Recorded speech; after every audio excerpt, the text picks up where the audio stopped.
በሐምሌ ልኑር እንዳመሌ ማለት ነው።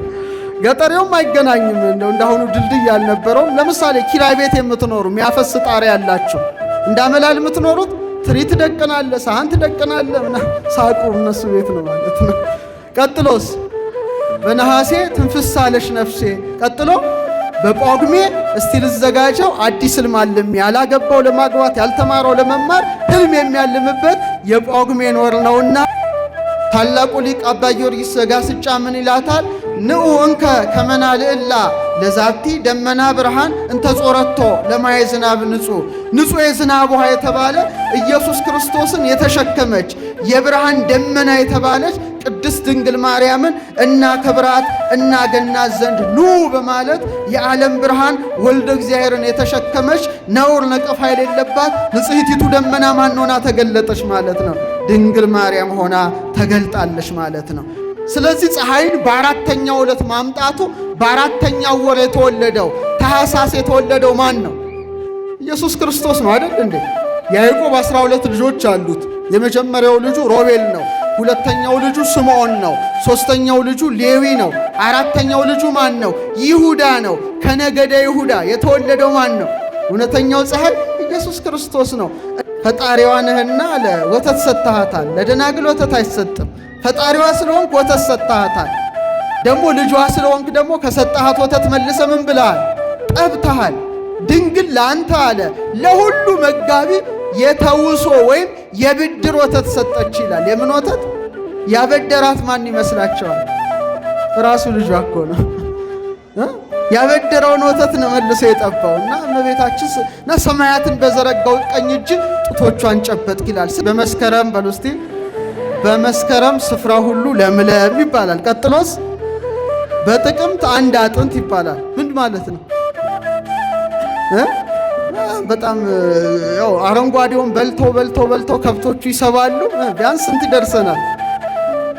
አሁን እንኳን እኔ እንጃ። ቀጥሎስ በህዳር እሸት ከዳር ዳር ይባላል። ቀጥሎ በታኅሳስ ጎተራህን አብስ ይባላል። ቀጥሎ በጥር ምርትህን አበጥር ይባላል። ቀጥሎስ በየካቲት አዝመራህን ክተት ይባላል። ቀጥሎ በመጋቢት ረስለ ወደፊት። ቀጥሎስ በሚያዝያ ፀሐይ እዚህ አልፎ አልፎ ተርፎ ነው። እሺ በግንቦት ፀሐይ አናት ከባድ ፀሐይ ወቅት ነው ያሳለፍነው። ቀጥሎ አሁን ያለንበት በሰኔ ዝናቡን ወደ እኔ አያችሁ በዓተ ክረምት ነው። ፈረንጆች ግን የሚገርማችሁ ስለ ተፈጥሮ አይደሉም።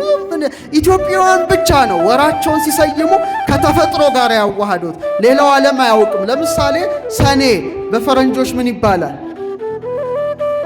እንዴ? ጃስ ምንድን ነው? ጁን ማለት ሰኔ ማለት አይደለም። ኦርቶዶክሳውያን ልብ አድርጉ፣ እንግሊዘኛው ላይ ተጠንቀቁ።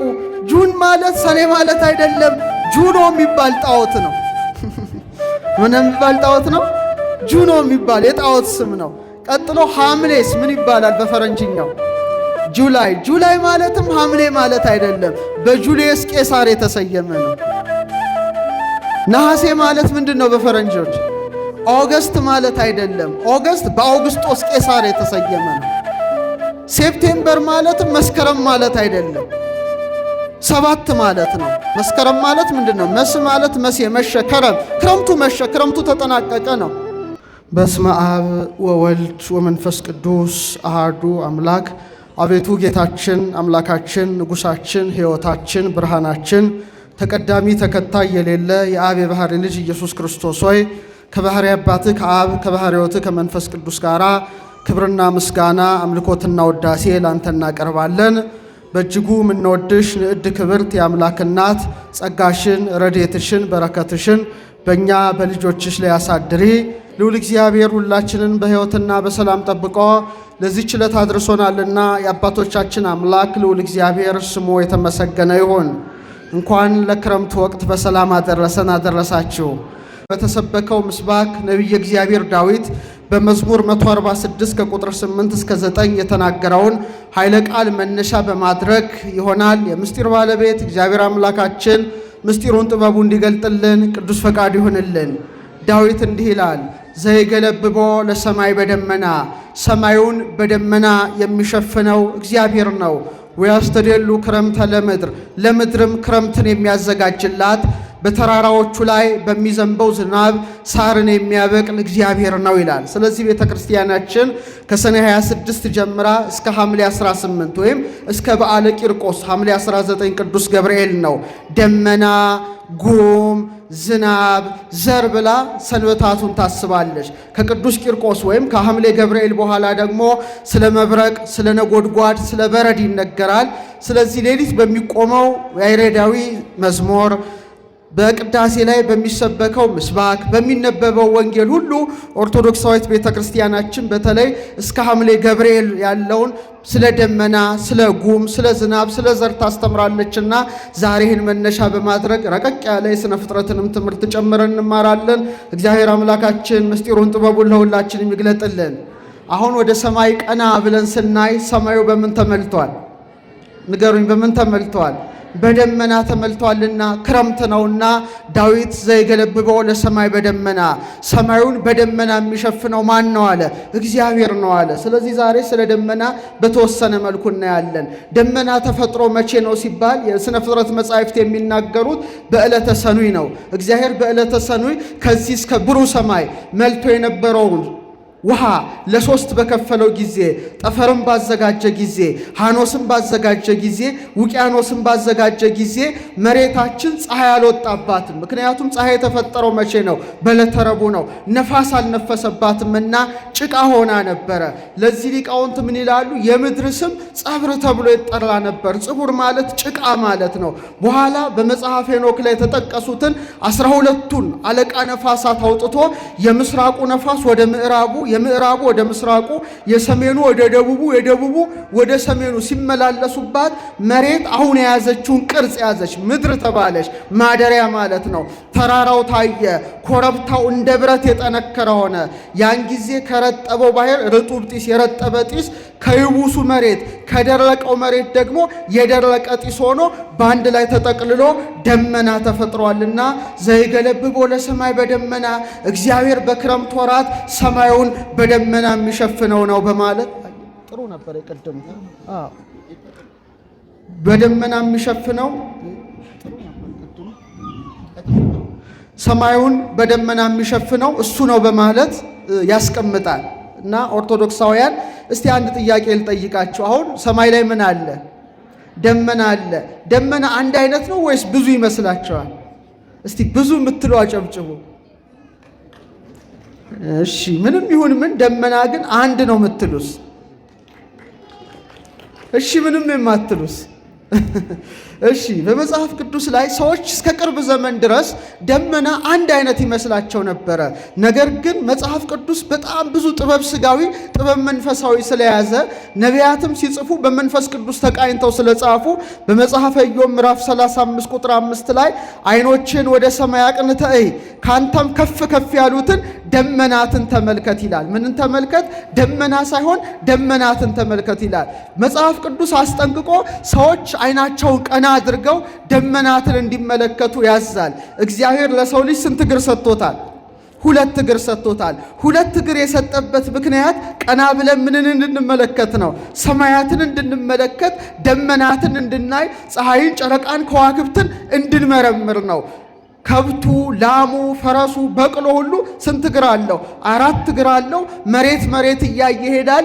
የሚግጠውን ሳር የሚጠጣውን ውሃ ብቻ ነው የሚያስበው። እግዚአብሔር ግን ሰውን ሲፈጥረው 2 እግር ሰጥቶት እንደ ዘንግ መልምሎት እንደ እሸት ፈልፍሎት ቀና ብሎ ግዙፉን ሰማይ እያየ ገናናውን እግዚአብሔርን ማመስገን ስላለበት ሰማያዊውን ሰማይ እያየ ሰማያዊ ርስት እንዳለው እንዲያውቅ እንዲረዳ ነውና መጽሐፍ ቅዱስ ምን አለ? አንገትን ቀና አድርገ ካንተ ከፍ ከፍ ያሉትን ደመናትን ተመልከት በማለት ደመና አንድ ብቻ ሳይሆን በጣም ብዙ ደመናት እንዳሉ ለመጀመሪያ ጊዜ የጻፈ ቅዱስ መጽሐፍ ብቻ ነው። አሁን ዓለም በጣም ስለተራቀቀ በብዙ መሳሪያዎች ታግዞ ብዙ አይነት ደመናት እንዳሉ አረጋግጧል። 10 አይነት የደመናት ስብስቦች አለ። ስንት አይነት? 10 አይነት። ለሶስት ይከፈላሉ። የመጀመሪያው ታህታይ ደመና የሚባለው ዝቅ ያለው ደመና ነው። ይሄ ማለት እስከ 2000 ሜትር ወይም እስከ 2 ኪሎ ሜትር የሚጠጋው ደመና ሲሆን ማለትም በጫማ ብትለኩት 6500 ጫማ ድረስ ያለ ነው። በውስጡ ወደ 3 አይነት የደመና አይነቶች አሉ። ይሄ በጣም እስከ 2 ኪሎ ሜትር። አንዳንዴ 2 ኪሎ ሜትር ሲባል ትንሽ ሊመስለን ይችላል። አብዛኛውን ጊዜ ለምሳሌ ጭጋግ አይታችኋል አይደለ? ዝቅ ብሎ የሚወርድ ይሄ ማለት ታህታይ ደመና ነው። በውስጡ ደግሞ 3 ክፍሎች አሉት። ፎግ የሚባለው ወይም ጭጋግ የሚባለው ነው። ዘይገለብቦ ለሰማይ በደመና ሲል ጭጋጉንም ጭምር ያጠቃለለ ነው። ሁለተኛው ደመና ማዕከላዊ ደመና የሚባለው ነው። አሁን የምታዩት ደመና ነው። ከዚህ በላይ ደግሞ ሌላ ደመና አለ። ይሄ ማለት ከ2000 ሜትር እስከ 7000 ሜትር ወይም ከ2 ኪሎ ሜትር እስከ 7 ኪሎ ሜትር የሚደርስ ታላቅ ደመና ሲሆን ማለትም ከ6500 እስከ 23000 ጫማ ከፍታ ድረስ የሚታይ ነው። አሁን የምታዩት ደመናና ትንሽ ከዚህ ከፍ ብሎ የሚታይ ደመና ነው። ይሄ ማለት ዝናብን የያዘ ዝናብን የቋጠረ ነው። ታህታይም ደመና አልፎ አልፎ ዝናብ ቋጥሮ ይታያል። አብዛኛው ግን ዝናብን የሚይዘው የትኛው ነው? ማዕከላዊው ደመና ነው። ሌላ ደመና ደግሞ ላዕላይ ደመና አለ። በጣም ከፍ ያለ ምጡቅ ደመና አለ። ግሩም በውስተ ደመናት ይላሉ ሰለስቱ ምዕት። በደመናት እግዚአብሔር ምንድን ነው? ግሩም ነው ይላሉ። ይሄ ደግሞ ከ23000 እስከ 43000 ጫማ ማለትም ከ7000 ሜትር እስከ 13000 ሜትር ወይም ከ7 ኪሎ ሜትር እስከ 13 ኪሎ ሜትር ርዝመት ያለው በጣም ከፍ ያለ እንደ አሳ ቅርፍት የሚመሳሰል በሰማይ ላይ የሚታይ ደመና ነው። ስለዚህ ዳዊት ምን አለ? ዘይገለብቦ ለሰማይ በደመና። ሰማዩን በምን ይሸፍነዋል? እግዚአብሔር በደመና ይሸፍነዋል ሲል፣ ኢዮብ ደግሞ ዓይንህን ወደ ላይ ከፍ ከፍ አድርገ ካንተ በላይ ያሉትን ደመናትን ተመልከት ይላል። ምናልባት በአውሮፕላን የሄዳችሁ ሰዎች ካላችሁ ለምሳሌ ካፒቴኑ ወይም አውሮፕላን አብራሪው አልፎ አልፎ ደመና ውስጥ ሲገባ ታያላችሁ። አንዳንዴ ደግሞ በጣም ከፍ ያለ ዝናብ ሲመጣ ከ30,000 እስከ 40,000 ሜትር ከፍ ይልና አውሮፕላኑን ምን ያደርገዋል? ያበረዋል። ስለዚህ ዝናቡ ከምኑ በታች ይፈሳል? ከምኑ በታች ይወርዳል? ከአውሮፕላኑ በታች ይወርዳል ማለት ነው። አንዳንዴ ራዳር ይጠቀምና ዝናቡን ያልፈዋል ሲፈልግ ካፒቴኑ።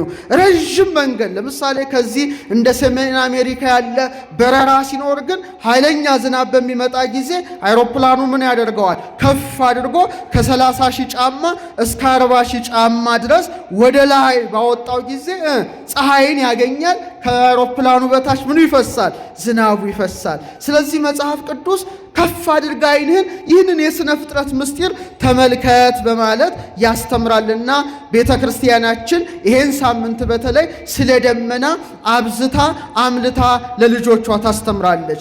ሌላው በጣም አስገራሚ ነገር ደመናን ስትመለከቱ ሊመዘን ሊለካ ሊመጠን እንደሚችል ሰዎች አያውቁም ነበረ።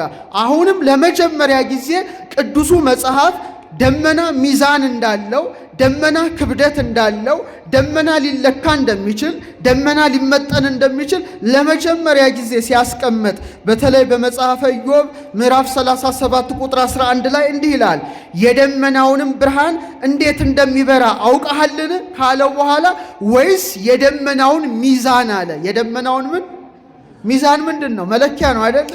ሚዛን ካለ ሊለካ የሚችል ነው ማለት ነው። ስለዚህ ኢዮብ ምን አለ? የደመናውን ሚዛን ታውቃለህ ወይ በማለት ደመና ሚዛን እንዳለው፣ ሊለካ እንደሚችል፣ ሊቆጠር እንደሚችል፣ ሊሰፈር እንደሚችል፣ ይልቁኑ ደግሞ ቁጥሩን ማን ብቻ ያውቀዋል? እግዚአብሔር ብቻ እንደሚያውቀው በምዕራፍ 38 ቁጥር 37 ላይ አስቀምጧል።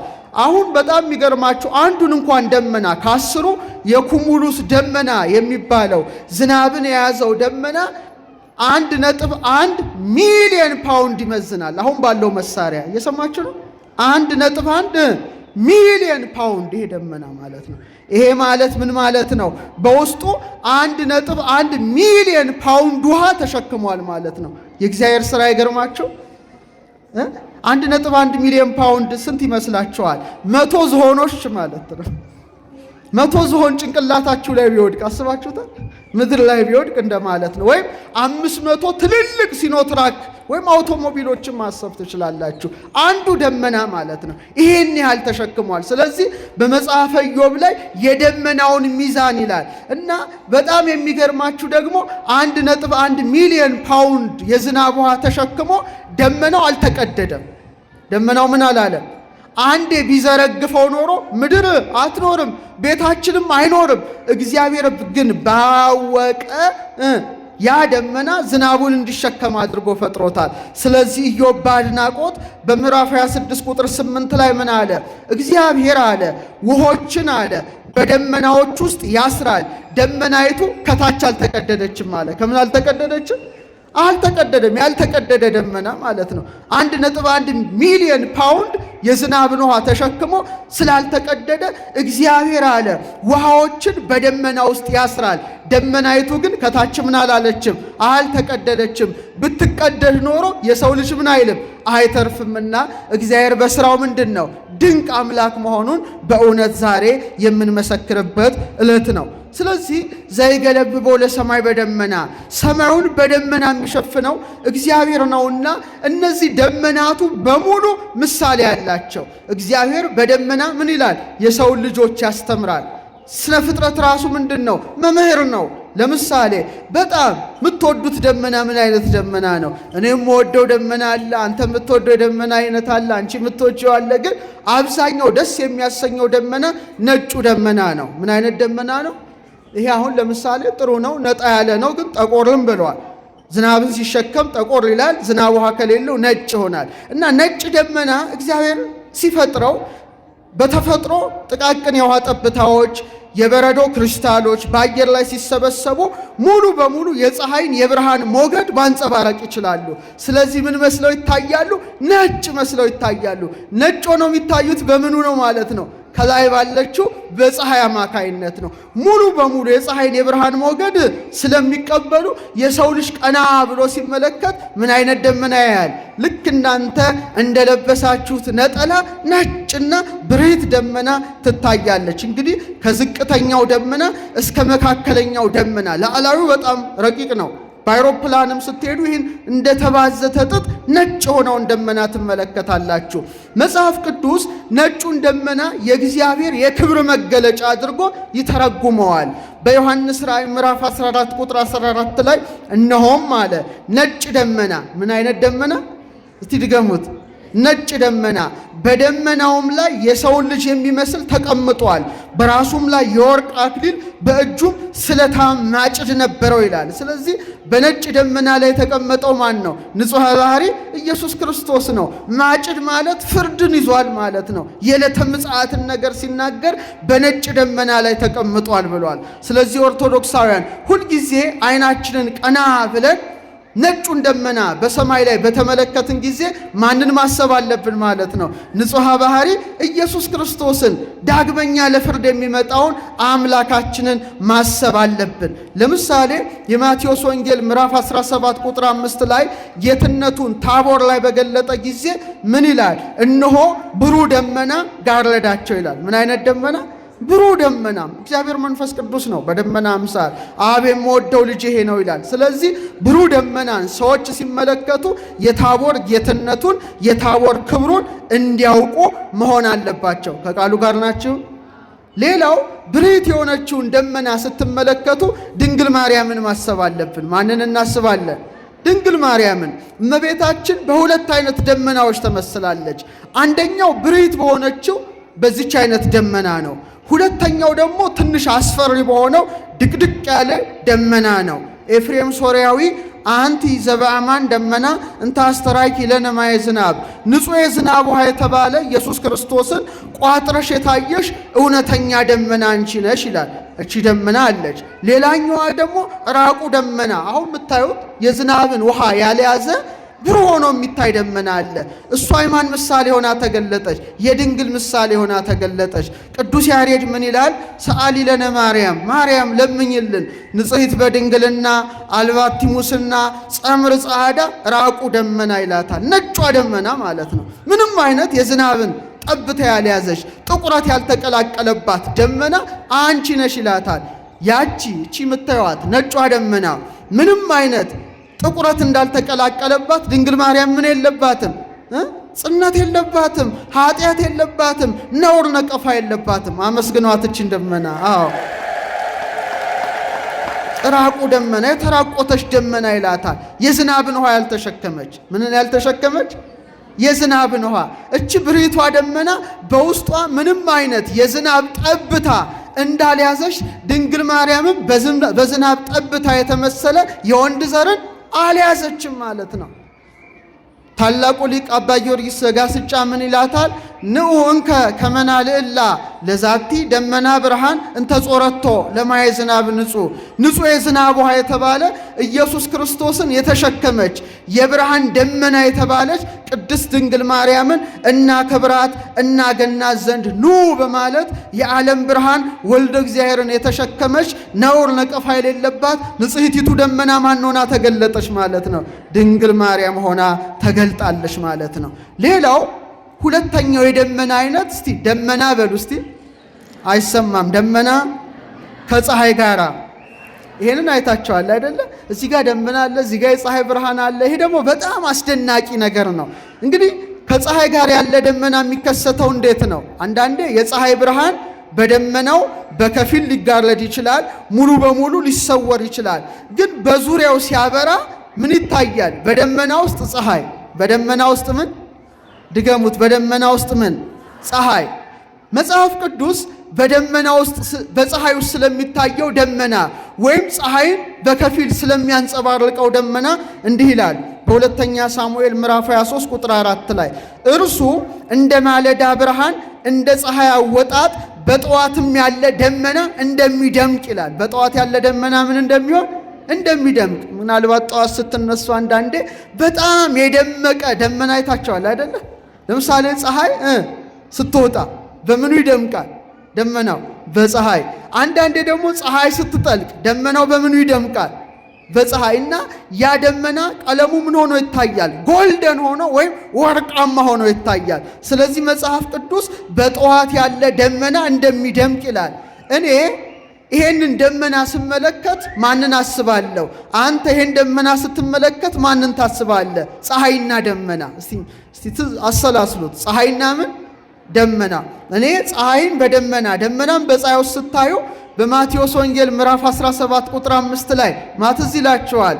ወአብርሃ ገጹ ከመ ፀሐይ፣ ፊቱ እንደ ፀሐይ አበራ ካለ በኋላ ልብሱም እንደ በረዶ ነጭ ሆነ፣ ብሩህ ደመና ጋረዳቸው ይላል። እሱ ማን ነው? መድኃኔ ዓለም ክርስቶስ ነው። ስለዚህ በፀሐይ ውስጥ ያለ ደመናን ስንመለከት ታቦር ተራራ ላይ ፊቱ እንደ ፀሐይ ያበራው ማንን እናስባለን? ክርስቶስን እናስባለን። የደመቀውን ደመና ስትመለከቱ ታቦር ላይ የጋረደውን ደመና በህሊናችን አስበን ህሊናችን ደብረ ታቦር እንዲሄድ ተፈልጓልና ዓይንህን ቀና ብለ ካንተ ከፍ ከፍ ያሉትን ደመናትን ተመልከት ይላል። ኢየሱስ ክርስቶስ ፀሐይ ነው አይደለም? አረ መልሱ። ፀሐይ ነው አይደለም? ፀሐይ ነው። እነሆ በሰማይ ደመና ይመጣል ይላል በዮሐንስ ራእይ ምዕራፍ 1 ቁጥር 7 ላይ ናሁ ይመጽእ በደመና ሰማይ። በሰማይ ደመና የሚመጣው ማን ነው? እውነተኛው ፀሐይ ኢየሱስ ክርስቶስ ነው። ለምሳሌ ፀሐይ በስንተኛው ዕለት ተፈጠረ? በሶስት እርግጠኛ ነህ አይደለም እንዴ ካሜራማን? በአራተኛው ቀን በዕለተ ረቡዕ ፀሐይ እግዚአብሔር አምላክ ከመኖር ወደ አለመኖር አመጣው። በስንተኛው? ድገሙት። በስንተኛው? እሺ ስንት ወቅቶች አሉ? አራት። ስንት አቅጣጫዎች አሉ? ስንት ወራት አሉ? 12። ስንት የወራት መጋቢ ከዋክብት አሉ? 12። ይሄ ማለት የሰማይ ስርዓት ነው። በደመና ውስጥ የምትደምቀው የፀሐይ ስርዓት ነው። ይሄ ምን ማለት ይመስላችኋል? ወንጌል ወይም ብሉይ ኪዳን ወይም ሐዲስ ኪዳን አስቀድሞ እግዚአብሔር ሰማይ ላይ ጽፎታል ማለት ነው። ይሄኛው ነቢያት ሐዋርያት እንደጻፉት በከዋክብት ውስጥ የጻፈ ማን ነው? እግዚአብሔር ነው። ስለዚህ ፀሐይን በአራተኛው ዕለት ማምጣቱ በአራተኛው ወር የተወለደው ታኅሳስ የተወለደው ማን ነው? ኢየሱስ ክርስቶስ ነው አይደል እንዴ? ያዕቆብ 12 ልጆች አሉት። የመጀመሪያው ልጁ ሮቤል ነው። ሁለተኛው ልጁ ስምዖን ነው። ሶስተኛው ልጁ ሌዊ ነው። አራተኛው ልጁ ማን ነው? ይሁዳ ነው። ከነገደ ይሁዳ የተወለደው ማን ነው? እውነተኛው ፀሐይ ኢየሱስ ክርስቶስ ነው። እንደ አራቱ ከዋክብት ሊቃነ ከዋክብት አድርጎ ስንት ወንጌላውያንን ብቻ መረጠ? 4 ማቴዎስ፣ ማርቆስ፣ ሉቃስ፣ ዮሐንስ። ልክ እንደ 12ቱ ከዋክብት በዚህ በአስትሮኖሚው ጥናታችን ኤክሊፕቲክ የሚባል አለ። የፀሐይ ፍኖተ ፀሐይ 12ቱን መገብታ አውራ በየወሩ ታቋርጣቸዋለች። ፀሐይን ተከትለው መሄዱ ናቸው። ስለዚህ ልክ እንደ 12ቱ ከዋክብት አድርጎ ስንት ሐዋርያትን መረጠ? 12 መንፈሳውያን ከዋክብትን ሐዋርያትን መረጠ። ይሄን ያደረገው ማን ነው? እውነተኛው ፀሐይ ማን ነው? ኢየሱስ ክርስቶስ ነው። ለምሳሌ አሁን ፀሐይ ቶሎ የምታጥርበት ወር መቼ ይመስላችኋል? ቶሎ የምትጠልቀው ታኅሳስ። ትንሽ ረዘም የምትለውስ ግንቦትን ጨምራ ሰኔ። በቃ ቶሎ አይመሽም። ምናልባት እኛ ኢትዮጵያ ምድር ወገብ ላይ ኢኩዌተር ላይ ስለሆነ እንጂ ወደ አሜሪካ ወደ አውሮፓ ብትሄዱ በጋ ሲሆን እስከ ሌሊቱ እስከ ምሽቱ 5 ሰዓት ድረስ ፀሐይ ትወጣለች። እስከ ስንት ሰዓት? እስከ ምሽቱ 5 ሰዓት። እናንተ ገና ነው ፀሐይ ናት ምናምን ትላላችሁ፣ ግን ሰዓታቸውን ስታይ እኩል ሌሊት ሆኖ ሊሆን ይችላል። ታኅሳስ ደግሞ እነሱ ክረምታቸው ነው። ቶሎ የገና ጀንቨር ይባል የለ እኛ ጋር ብዙ ትንሽ የደቂቃዎች ነው። እዛ ግን ከቀኑ 9 ሰዓት ላይ ድቅድቅ ያለ ጨለማ ይሆናል። አንዳንዴ 8 ሰዓት ሊጨልም ይችላል። የሰማችሁኝ ነው? አሁን እንዴት አይነት ምስጢር እንደሆነ አስቡ። ያዕቆብ ዘስሩግ ምን ይላል? ቆይ ከዛ በፊት ግን አንድ መብራት በጣም የሚያበራው ዝቅ ብሎ ሲሆን ወይስ ከፍ ብሎ ሲሰቀል? ከፍ ሲል በጣም ያበራል፣ ዝቅ ሲል ተመልከቱ። እና ምን ይላል? ታኅሳስ ላይ ፀሐይ ከምህዋሯ ዝቅ ትላለች። በአቡሻህር ትምህርት እርደተ ፀሐይ ይባላል። ሰኔ አካባቢ ደግሞ እርገተ ፀሐይ ከፍ ብላ ታበራለች፣ ቀኑ ይረዝማል። ኢየሱስ ክርስቶስ አምላካችን የተወለደው መቼ ነው? ታኅሳስ ነው። በታኅሳስ ወር ፀሐይ ዝቅ እንደምትል እውነተኛው ፀሐይ ዝቅ ብሎ ወደ ምድር መጥቶ በበረት ምን ሆነ?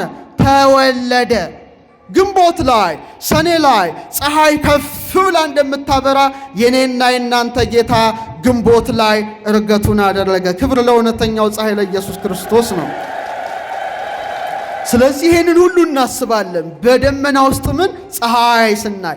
ሌላው በጣም አስደናቂው ደመናን ስታስቡ የተቃርኖ ደመና እስቲ በሉ፣ ተቃርኖ በሉ እስቲ። የተቃርኖ ደመና ማለት ማይመስል ነገር ማይሆን ነገር ግን እግዚአብሔር ያከናወነው ነገር ነው። ይኸውም በኦሪት ዘጸአት ምዕራፍ 9 ቁጥር 24 ላይ በረዶም ነበረ፣ በበረዶም መካከል እሳት ይቃጠል ነበር ይላል። ምን ነበረ? በረዶ ነበር። ደመና አለ፣ ደመናውን የያዘ በረዶ አለ። በረዶ ውስጥ ደግሞ ምን ይቃጠላል? በጣም አይገርምም? ጠላቶች እኮ ናቸው። በረዶ እሳቱን ምን ማድረግ አለበት? ማጥፋት አለበት። እሳት ውስጥ በረዶውን ምን ማድረግ አለበት? ማቅለጥ አለበት። እግዚአብሔር ግን ጌትነቱን በግብፃውያን ላይ ለመግለጥ በደመና ውስጥ ያለ በረዶ፣ በበረዶ ውስጥ ምን እሳት አሳይቷል። አባቶቻችን ይሄንን ሲያዩ ምን ማን ትዝ አለቻቸው ወይም ማንን አመለከተች ቢባል ድንግል ማርያምን። በበረዶ ውስጥ ምን እሳት፣ በእሳት ውስጥ ምን ተቃራኒ ነገሮች በአንድ ደመና ውስጥ ታስረዋል። እስቲ ወደ እመቤታችን ህሊናችሁን ውሰዱ፣ ህሊናችሁን ውሰዱ። ለምሳሌ በደመና ውስጥ ፀሐይ እንደማለት ነው። የተለያየ ነገር ደመና ዝናብ የሚሸከም ነው። ፀሐይ ደግሞ ፔኔትሬት አድርጋ ዘልቃ ታስገባለች። በዛ አንጻሪዋ እስቲ እመቤታችንስ ተቃራኒ ነገሮች አሉባት፣ ግን በእሷ ተቃርኖዎች ሁሉ በሰላም ይዋሃዳሉ። ለምሳሌ እናት ናት። ሌላ ደግሞ ምንድን ናት? ድንግል ናት አይደለም? እናቶች ደናግል አይደላችሁም። ደናግል ደግሞ እናቶች አትሆኑ። የግድ አንዱ መጥፋት አለበት። እሷ ግን ልክ እንደ እሳትና እንደ በረዶ ተዋህዶ እናትነትን ከድንግልና ድንግልናን ከእናትነት ጋር ምን አደረገች?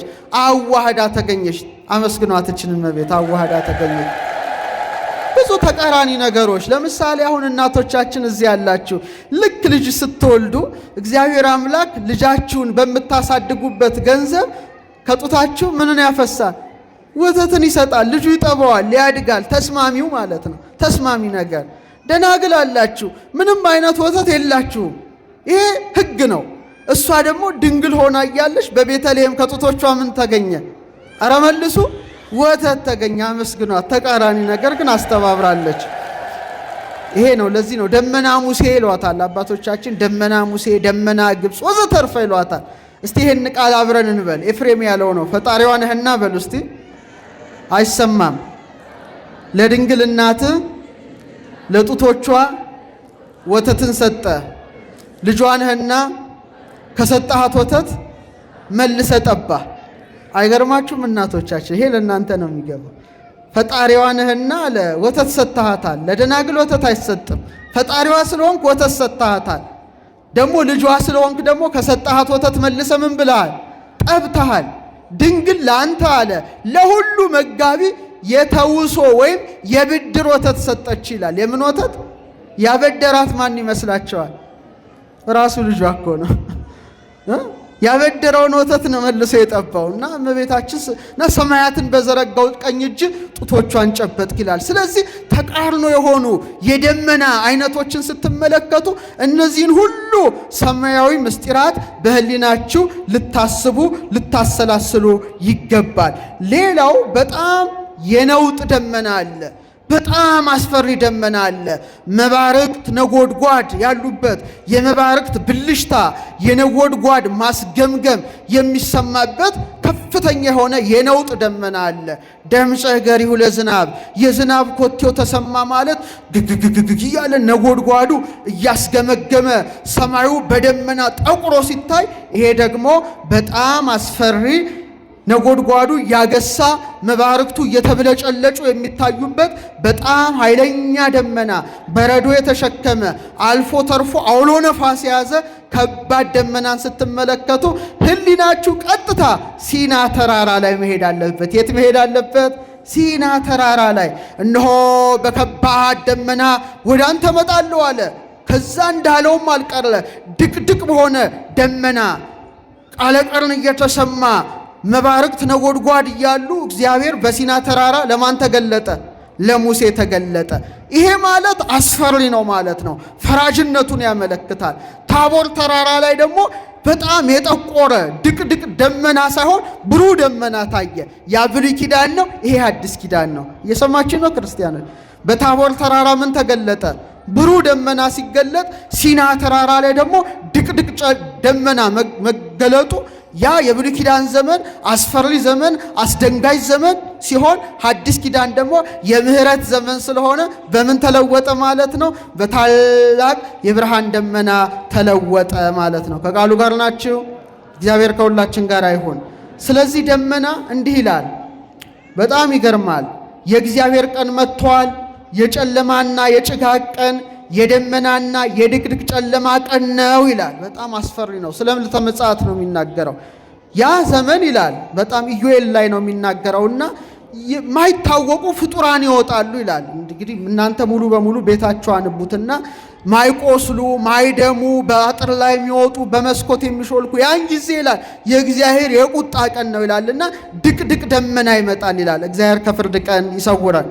በሶፎንያስ 1:15 ላይ ያ ቀን የመዓት ቀን የመከራ የጭንቅ ቀን የመፍረስ የመጥፋት ቀን ካለ በኋላ የጨለማና የጭጋግ ቀን የደመናና የድቅድቅ ጨለማ ቀን ነው ይላል። ይሄ ማለት ፍርድ ነው ማለት ነው። ስለዚህ ኦርቶዶክሳውያን በጣም አስፈሪውን ደመና በምትመለከቱበት ጊዜ ፍርድ እንዳለ አስበን ምን መግባት አለብን? ንገሩኝ፣ ምን መግባት አለብን? አንዳንዴ ደግሞ የዝናብ ደመና ምን ይሆናል? በጣም ጠቁሮ ይታያል። ጸልሙ ማያት በውስተ ደመናት ይላል። እስቲ ውሃዎች በሉ እስቲ። አይሰማም። ውሃዎች በደመናት ውስጥ ጠቆሩ። በምን ውስጥ ጠቆሩ?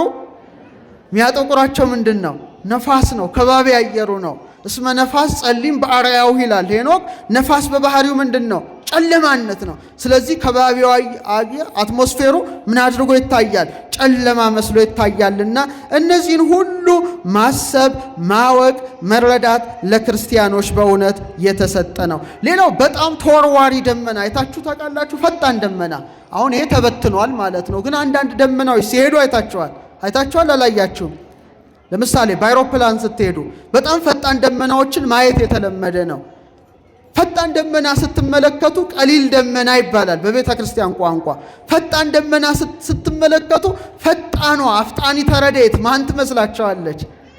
ንገሩኝ እስቲ። ድንግል ማርያም ናት። ተመልከቱ። እሷም ማሰብ ይገባል። በኢሳይያስ 19:1 ላይ ምን አለ? እግዚአብሔር በፈጣን ደመና እየበረረ ወደ ግብፅ ይወርዳል ይላል። በምን ደመና? በፈጣን ደመና ባለው ነው ምሳሌ የሚገልጠው። የግብፅም ጣዖታት ይርዳሉ ይላል። ድንግል ማርያምም እውነተኛውን ዝናብ ኢየሱስ ክርስቶስን የተሸከመች አፍጣኒተ ረድኤት ፈጥና የምትደርስ እናት ናትና ፈጥና ትድረስልን የአምላክ እናት። ፈጣኗ ደመና ግብፅ ስትገባ ጣዖታት ሁሉ ፈራረሰ። ዛሬም እመቤታችን ፈጥና ወደ ሕይወታችን ስትገባ አጋንንቱ ሁሉ ይወድቃል። ደስ ይበላችሁ፣ ይወድቃል። ፈጣኗ ደመና እሷ ናት።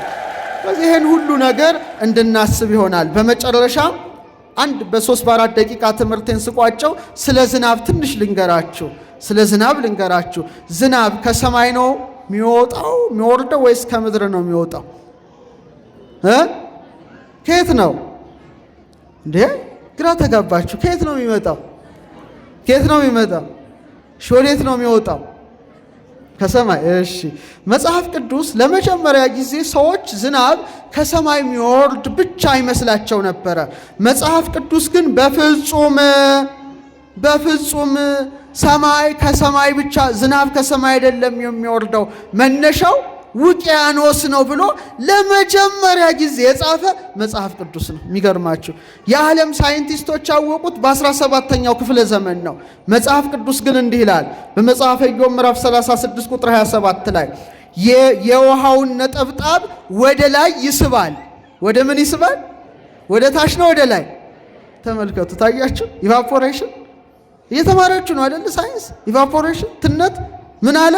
ኢዮብ 36:27 ላይ የውሃውን ነጠብጣብ ወደ ላይ ይስባል፣ ዝናብም ከጉም ይንጠባጠባል፣ ደመናት ያዘንባሉ፣ በሰዎች ላይ በብዙ ያንጠባጥባሉ ይላል። በጣም እኮ ነው የሚገርመው። ወደ ላይ ያወጣዋል፣ እንደገና ወደ ታች ምን ያደርገዋል? ያፈሰዋል። ሳይክል ነው፣ ዑደት ነው ማለት ነው። ይሄ በጣም አስደናቂ ነው። ሰሎሞን መቼም ጠቢብ ነው። ዛሬ ሜትሮሎጂስቶች እንዲዘንባል፣ እንዲወጣል፣ እንዲወርዳል፣ የኃይለኛ ግፊት አለ፣ የአየር ግፊት አለ እንደሚሉት ሁሉ እሱም እንዲህ ይላል መክብብ 1:6 ላይ ነፋስ ወደ ደቡብ ይሄዳል ይላል። ወደ ምን አቅጣጫ? ወደ ደቡብ። እስቲ ያስቡት። ወደ ሰሜን ይዞራል፣ ዑደት አለ። ዘወትር በዙረቱ ይዞራል፣ ነፋስም በዙረቱ ይመለሳል ካለ በኋላ ፈሳሾች ሁሉ ወደ ባህር ይሄዳሉ። ወደ ምን ይሄዳሉ? አሁን ዝናቡ ይዘንባል። ምን ውስጥ? ባህር ውስጥ፣ ውቅያኖስ ውስጥ፣ ምድር ላይ። ባህሩ ግን አይመላም አለ። ውቅያኖስ ሞልቶ ያውቃል? ከተፈጠረ ጀምሮ እንዳለ ነው። ለምን አይሞላም? እንደው ዝናብ ይዘንባል ግን አይሞላም። ሲመልስ ምን አለ? ፈሳሾች አለ ወደሚሄዱበት ስፍራ እንደገና ወደዚያ ይመለሳሉ። አይገርምም?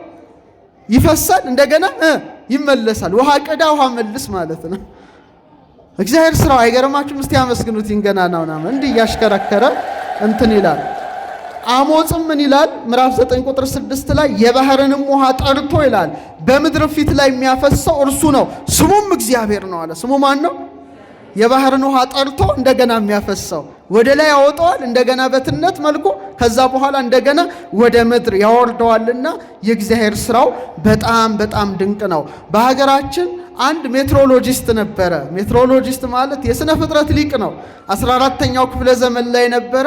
አባ ጊዮርጊስ ዘጋስጫ በሰዓታት መጽሐፉ ላይ ምን አለ መሰላችሁ? ሳይንስ ከማለቱ በፊት እግዚአብሔርን ስራውን ሲያደንቅ ቅዱስ ቅዱስ ቅዱስ እግዚአብሔር ብሎ ካመሰገነ በኋላ ረቂቅ በሆነ በደመናትነት አለ። ረቂቅ በሆነ በምን?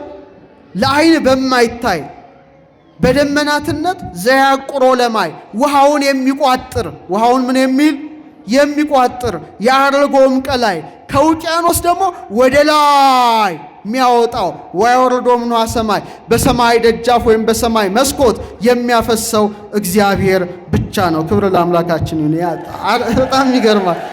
በጣም ይገርማል። እና ይሄ እንግዲህ የታወቀው 17ኛው ሴንቸሪ ላይ ነው። አሁን ቅርብ 17ኛው ክፍለ ዘመን ላይ የሳይንሱ ዓለም ውሃ እየተነነ ኢቫፖሬት እያደረገ ከዛ 2 የሃይድሮጅን አተም 1 የኦክሲጅን አተም H2O ሆኖ እንደሚፈስ ያወቀው 17ኛው ነው። እንደና አባ ጊዮርጊስ ዘጋስጫ ያሉ አባቶች ግን አስቀድመው የዝናብን የመዝነብ ምስጢር ቁልፉነቱን ያወቁ ሊቃውንት ነበሩ። ክብር ለአባቶቻችን ይሁን ነው። ክብር ለአባቶቻችንና ክረምቱ ይሄን ሁሉ ምስጢር የሚያስተምራችሁ በመሆኑ ኦርቶዶክሳውያን ደመናን ስታዩ፣ መብረቅን ስታዩ፣ ነጎድጓድን ስታዩ ይሄን ሁሉ ምስጢር እንድታስቡ ቤተ ክርስቲያናችን ምን ትላለች? አደራ ትላለች። የሰማችሁ ነው።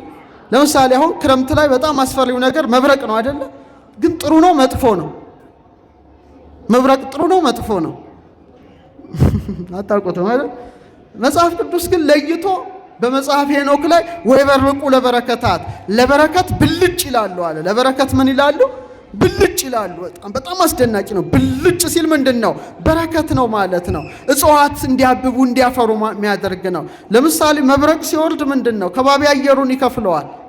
ለምሳሌ ዛሬ አዝርዕት፣ አትክልት፣ እጽዋት ከባክቴሪያ ጥሩ ማዳበሪያ ያገኛሉ። በተመሳሳይ መልኩ መብረቅ በሚጥልበት ጊዜ ናይትሬት የሚባል የበለጸገ ለአትክልት መፋፋት የሚጠቅም ነገር ምድር ያገኛል። በዛ ምክንያት እጽዋቱ ምን ይላሉ? ንገሩኝ። እጽዋቱ ምን ይላሉ? ያብባሉ፣ ያፈራሉ። ስለዚህ እግዚአብሔር በስራው የተመሰገነ ይሁን ማለት ነው። ክረምቴን ሁሉ ያሳስባልና ቅዱስ ያሬድ ሶበ ይዘንብ ዝናብ፣ ዝናብ በሚዘንብ ጊዜ አለ ድሆች ይደሰታሉ አለ። ድሆች ምን ይላሉ? ምድርም ትለመልማለችና እንግዲህ ከሰኔ 26 ጀምሮ እስከ መስከረም 25 ቤተ ክርስቲያናችን ደመና፣ ዝናብ፣ ጉም፣ ዘር እያለች ከሐምሌ ገብርኤል ደግሞ ስለ መባረቅ፣ ስለ ነጎድጓድ፣ ስለ በረድ እየመሰከረች የሥነ ፍጥረት ጌታ እግዚአብሔርን ታመሰግናለችና ልዑል እግዚአብሔር ሁላችንን በሰላምና በጤና ጠብቆ ክረምቱ ላይ አድርሶናልና ይህ ወር መጠሪያው ምን ሆነ? እስቲ ንገሩኝ። ወሩ ምንድን ነው? አረ ተናገሩ። ሰኔ። እስቲ ድገሙት። ሰኔ ምን ማለት ነው? ሰኔ ምን ማለት ነው? ወርሃ ዘር ሰናይ ማለት ነው። መልካም ዘር የሚዘራበት። ሰናይ ማለት ምን ማለት ነው? ያማረ ማለት ነው። ወርሃ ዘር ሰናይ መልካም ዘር የሚዘራበት። ምን ስለሚዘንብ? ዝናብ። ገበሬ ጥሩ ዘር ምርጥ ዘር መርጦ ስለሚዘራበት የምርጥ ዘር ወር፣ የመልካም ዘር ወር ተብሎ ተሰየመ። በጣም የሚገርም ነው። ቀጥሎስ ያለው ወር ሐምሌ። ሐምሌ ምን ማለት ነው? ሐሚላሚሎት መለምለም ማለት ነው። መረንጎድ። ምድሪቱ ምን ትሆናለች? ትለመልማለች። አቤት አባቶቻችን ተፈጥሮ። ነሐሴ ብትሄዱ ደግሞ ንሂሶት ማለት ንዑስ አንቀጹ ጥብቀት፣ ጽናት፣ ቅናተ ገቦ ክረምት ይሉታል አለቃ ኪዳነ ወልድ። የክረምት ጎን መታጠቂያ ጽናት ምንድን ነው? አሁን ሐምሌ ላይ አረንጓዴው ምን ይሆናል? ስሩ ወደ ታች በጣም ይገባና መሬቷን ምን ይዛታል? አጥብቆ ይዛታል። ስለዚህ የጽናት ወር ስለሆነ ምን ተባለ? አረ መልሱ። ፈረንጆች ግን የሚገርማችሁ ስለ ተፈጥሮ አይደሉም። ኢትዮጵያውያን ብቻ ነው ወራቸውን ሲሰይሙ ከተፈጥሮ ጋር ያዋሃዱት። ሌላው ዓለም አያውቅም። ለምሳሌ ሰኔ በፈረንጆች ምን ይባላል? ምንድን ነው? ጁን ማለት ሰኔ ማለት አይደለም። ኦርቶዶክሳውያን ልብ አድርጉ። እንግሊዘኛው ላይ ተጠንቀቁ። ጁን ማለት ሰኔ ማለት አይደለም። ጁኖ የሚባል ጣዖት ነው። ምን የሚባል ጣዖት ነው? ጁኖ የሚባል የጣዖት ስም ነው። ቀጥሎ ሐምሌስ ምን ይባላል በፈረንጅኛው? ጁላይ። ጁላይ ማለትም ሐምሌ ማለት አይደለም። በጁልየስ ቄሳር የተሰየመ ነው። ነሐሴ ማለት ምንድን ነው በፈረንጆች? ኦገስት ማለት አይደለም። ኦገስት በአውግስጦስ ቄሳር የተሰየመ ነው። ሴፕቴምበር ማለትም መስከረም ማለት አይደለም። 7 ማለት ነው። መስከረም ማለት ምንድን ነው? መስ ማለት መሴ መሸ፣ ክረምቱ መሸ፣ ክረምቱ ተጠናቀቀ ነው። ኦክቶበር ማለት 8፣ ኖቬምበር ማለት ህዳር ማለት አይደለም፣ 9 ማለት ነው። ዲሴምበር ማለት ታህሳስ ማለት አይደለም። ታህሳስ ለእኛ ማን የተወለደበት ወር ነው? ንገሩኝ። ክርስቶስ አምላካችን። ሐሰሰ ማለት ፈለገ ማለት ነው። የፍለጋ ወር፣ የማሰስ ወራት። መሲሁ ስለተወለደ ሰብአ ሰገል አይቴ ሃሎ ዘተወልደ ንጉሥ አይሁድ፣ የተወለደ አይሁድ ንጉሥ ወዴት አለ? እስመ ርኢነ ኮከበ ዚአሁ በምስራቅ ወመጻእነ ከመ ንስግድ ሎቱ፣ የእርሱን ኮከብ በምስራቅ አይተን ለእርሱ ልንሰግድ መጥተናል ብለው አስሰው ክርስቶስን አገኙት። ታኅሳስ ተባለ። ደስ ይበላችሁ። በፕላኔቷ ለኢየሱስ ክርስቶስ የሰጠችው። ጥር ማለት ጃንዋሪ ማለት አይደለም። ጃንዋሪ ጥር ነው ይላሉ፣ ግን ጃኑስ ጣዖት ነው። ማን ነው? ዘ ጎድ ኦፍ ጌትስ ኤንድ ዶርስ ይባላል። የበርና የመዝጊያ ስታቹ ነው። አንድ ሐውልት ነው። 2 ፊት አለው። ሮማ በር ላይ ይቆማል። አንዱ ፊቱ ወደዚያ ያል፣ አንዱ ፊቱ ወደዚያ ያል። ሮማን የሚጠብቅ ነው ይባላል። ጃኑስ ከጥር ቀጥሎ ልንገራችሁ። ከጥር ቀጥሎ ምንድነው? የካቲት። በነጮቹ ምንድነው? ፌብሩዋሪ። ፌብሩ ማለት መንጻት፣ ለጣዖት የመንጻት ስርዓት ሪቹዋል ነው። ቀጥሎ ያለውስ መጋቢት። መጋቢት የመመጋገብ ወር ነው። ወርሃ ኅሪና ነው። ቀኑ 12 ሌሊቱ 12 ነው። ፈረንጅኛው ግን አይደለም። ማርች ማለት ጎድ ኦፍ ዎር የጦር አምላክ ነው። የምን አምላክ ነው? ሚያዚያስ የሚዛዝት ወራት የሚዜዎች ወራት ነው። ሰርግ ይደረጋል። በፈረንጅኛው ግን ምንድነው? ሴቶች መልሱ ሚያዚያ ምንድነው? አንቺ ኤፕሪል። ኤፕሪል ማለት ሴት ጣዖት ናት። አፍሮዳይት ትባላለች እና ዘጎደስ ኦፍ ቢዩቲ ኤንድ ሜሬጅ ለሴቶች ጥሩ ባል ትሰጣለች ተብላ ትመለክ የነበረች ጣዖት ናት። የሷ ወር ማለት ነው። ግንቦት የግንባታ ወር ነው። የኢየሩሳሌም ግንብ የተገነባበት ነው። ሜ ግን ግንቦት አይደለም። የጁፒተር ሚስትና እህት ተብላ የተመለከች ጣዖት ናትና ዓለሙ በሙሉ በጣዖት መንፈስ ሲከበብ፣ ኢትዮጵያውያን ግን ስነ ፍጥረትን ማዕከል አድርገው ነገር ሃይማኖትን ማዕከል አድርገው ሰኔ ብለው ሰየሙ። አመስግኑ፣ ሰኔ ብለው ሰየሙ። እስቲ ወሩን ብቻ ጥሩልኝ ጮክ ብላችሁ እስቲ በመስከረም በሉ እስቲ። እኔ ደግሞ ላለው እናንተ በጥቅምት ትላላችሁ ቀጥላችሁ፣ ግን የማይል አይኖር። እስቲ በመስከረም በሉ እስቲ። በመስከረም ስፍራ ሁሉ ለምለም ይባላል። ቀጥሎስ በጥቅምት አንድ አጥንት ይባላል። ምን ማለት ነው? በጣም ያው አረንጓዴውን በልተው ከብቶቹ ይሰባሉ። ቢያንስ ስንት ይደርሰናል? አሁን እንኳን እኔ እንጃ። ቀጥሎስ በህዳር እሸት ከዳር ዳር ይባላል። ቀጥሎ በታህሳስ ጎተራህን አብስ ይባላል። ቀጥሎ በጥር ምርትህን አበጥር ይባላል። ቀጥሎስ በየካቲት አዝመራህን ክተት ይባላል። ቀጥሎ በመጋቢት ረስለ ወደፊት። ቀጥሎስ በሚያዝያ ፀሐይ እዚህ አልፎ አልፎ ተርፎ ነው። እሺ በግንቦት ፀሐይ አናት ከባድ ፀሐይ ወቅትን ያሳለፍነው። ቀጥሎ አሁን ያለንበት በሰኔ ዝናቡን ወደኔ አያችሁ በአተ ክረምት ነው። ቀጥሎስ በሐምሌ ልኑር እንዳመሌ ምን ማለት ነው?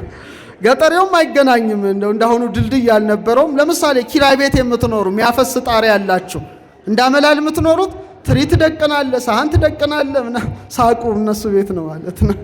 ቀጥሎስ በነሐሴ ትንፍሳለሽ ነፍሴ።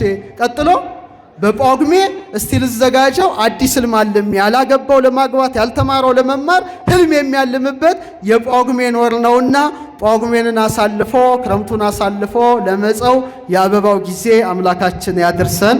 ወስብሐት ለእግዚአብሔር።